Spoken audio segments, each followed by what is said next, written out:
Hate it or love it. The thing that broke you does not always have to be hidden.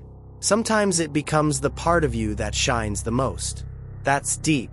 Because a lot of people think healing means pretending nothing ever happened. Act normal. Stay quiet. Hide the scars. Cover the damage. Smile like it never touched you. But real healing does not always look like erasing. Sometimes it looks like rebuilding. And rebuilding is different. Because rebuilding says, yes, I broke. Yes, life hit me.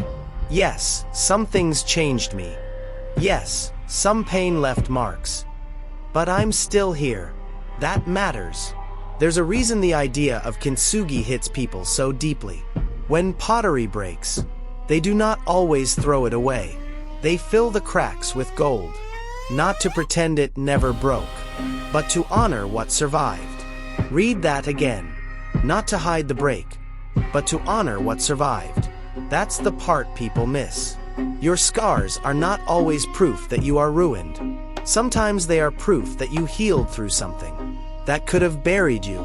Sometimes the crack is where the wisdom came in. Sometimes the scar is where your strength got built.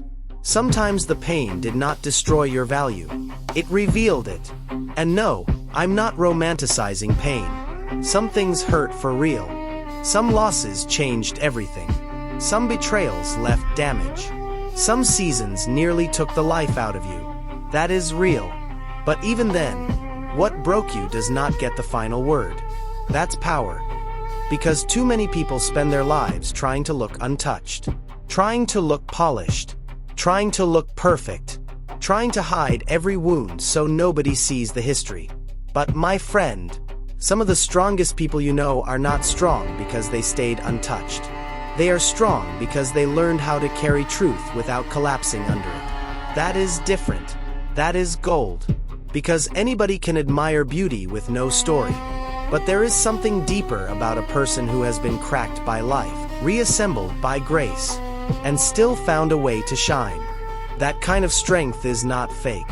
That kind of peace is not shallow. That kind of confidence is not borrowed. It was built. And built things carry weight. So no, you do not have to erase your past to become powerful. You do not have to hide every wound to become worthy. You do not have to act untouched to be respected. Maybe the goal is not to return to who you were before. Maybe the goal is to rebuild into someone wiser, deeper, softer in the right places, stronger in the necessary ones, and honest about what it took to survive. That's healing.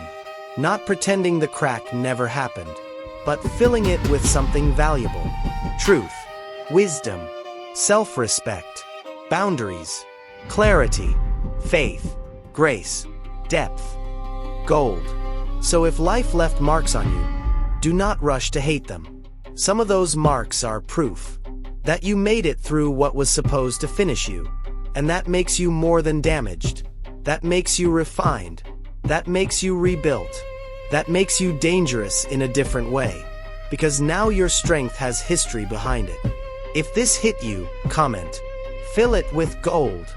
Click the link in my bio and subscribe to my YouTube channel Urban Myth Whisper for more deep truth content like this. And if you don't know, now you know.